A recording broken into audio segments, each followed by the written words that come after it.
সম্মানিত ভিউয়ার্স, আসসালামু আলাইকুম। আমি মোহাম্মদ ইনজামুল হক টিপু। আজকে আবার এসেছি যুবকের পক্ষ থেকে সাতক্ষীরা জেলায় সাংবাদিক রাহাত রাজার বাসায়। ওনার কাছে আমরা এর আগে একটা প্রতিবেদন করেছিলাম তার শোল মাছের সফল যে প্রজেক্ট, সেই প্রজেক্টের উপরে। তো আজকে তার কাছ থেকে জানবো যে শোল মাছের ব্রিডিং করার পরে যে পোনাগুলো আসে, সেই পোনাগুলার পরিচর্যা কীভাবে করে। তার আগে একটা কথা বলে নিই, তিনি কিন্তু অলরেডি কৃষি ডিপ্লোমা শেষ করেছে, তারপরে সাংবাদিকতা করে, তারপরে শোল মাছের প্রজেক্ট, তার বিভিন্ন রকমের ক্রিয়েটিভিটি আমরা এখানে এসে দেখছি। তো তার এই যে প্র্যাকটিক্যাল নলেজ, সেই প্র্যাকটিক্যাল নলেজের উপরে বেস্ট করে আপনাদের কাছে কিছু ধারণা দিতে চাই যে শোল মাছ যারা চাষ করতে যাচ্ছেন, তো তার যে এক্সপিরিয়েন্স লেভেল থেকে সে কীভাবে এই বাচ্চাগুলোকে টেক কেয়ার করে সে কীভাবে চাষ করছে সেইটা সম্পর্কে আমরা আজকে জানবো।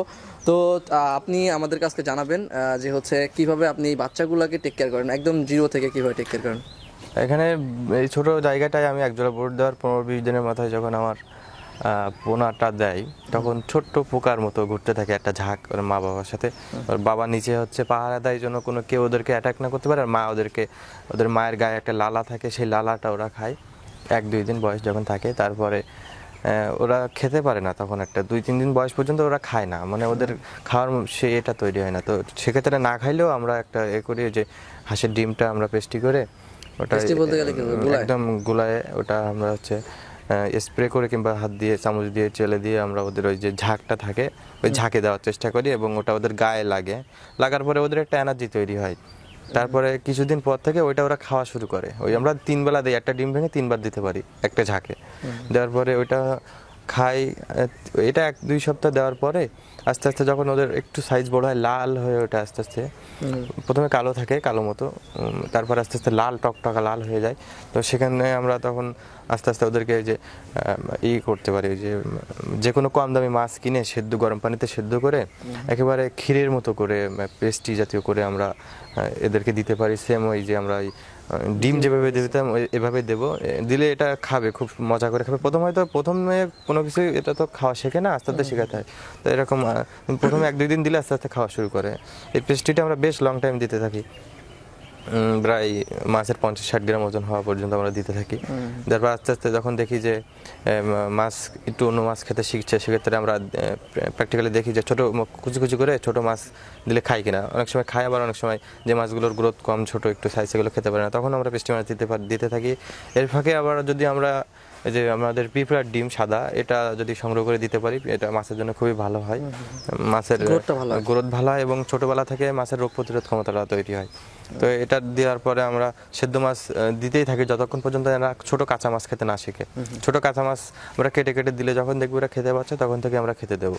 আর যদি দেখি না খাচ্ছে না, তখন আমরা সেদ্ধ মাছ দিতে থাকবো। খাচ্ছে না বোঝেন কিভাবে? এটা বোঝা যায় যে আমরা যখন ডালাতে করে খাবারটা দেই, কাঁচা মাছ কেটে দিই, ওরা ডালাতে এসে খায়, খেতে পারে না, তখন সাইজ ছোটো করে দিলে যদি দেখি যে খেয়ে গেছে, তখন আর দেবো না, মানে দেবো। আর যদি দেখি না খাচ্ছে না, তখন আমরা ওই যে সেদ্ধ মাছই দেবো। তো মিনিমাম 100 গ্রাম ওজন হওয়ার আগ পর্যন্ত এরা ওই সেদ্ধ মাছটাই খেতে পছন্দ করে। 100 গ্রামের কাছাকাছি কিংবা 100 গ্রাম হওয়ার পরে আমরা ছোটো মাছ ওই কেটে কেটে কাঁচা মাছ দিলে এরা খেয়ে নেবে, এবং এই কাঁচা মাছটা দিলে এদের গ্রোথটাও ভালো হবে। এর ফাঁকে ফাঁকে আমরা 2-1 বার লাইভ ফুড যেটা বলে আমাদের জীবিত মাছ, যে কোনো মাছের কম দামি মাছের রেণুপোনা ছোটো সাইজ, যেগুলো এরা মানে শিকার করে খেতে পারবে, এতে মাছের গ্রোথটাও ভালো হয়, মাছও সুস্থ থাকে, এটাও দিতে পারি 2-1 বার।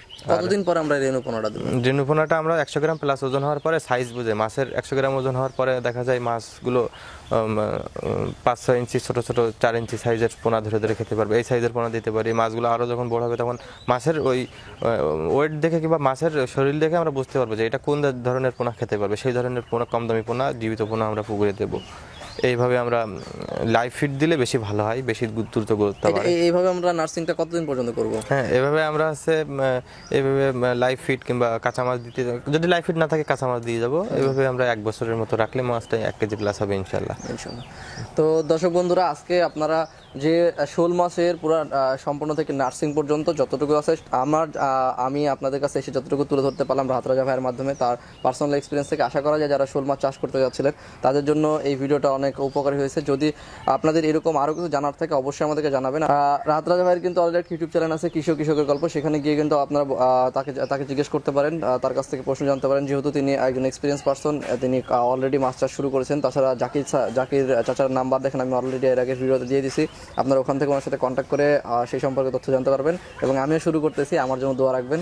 ধন্যবাদ, আসসালামু আলাইকুম।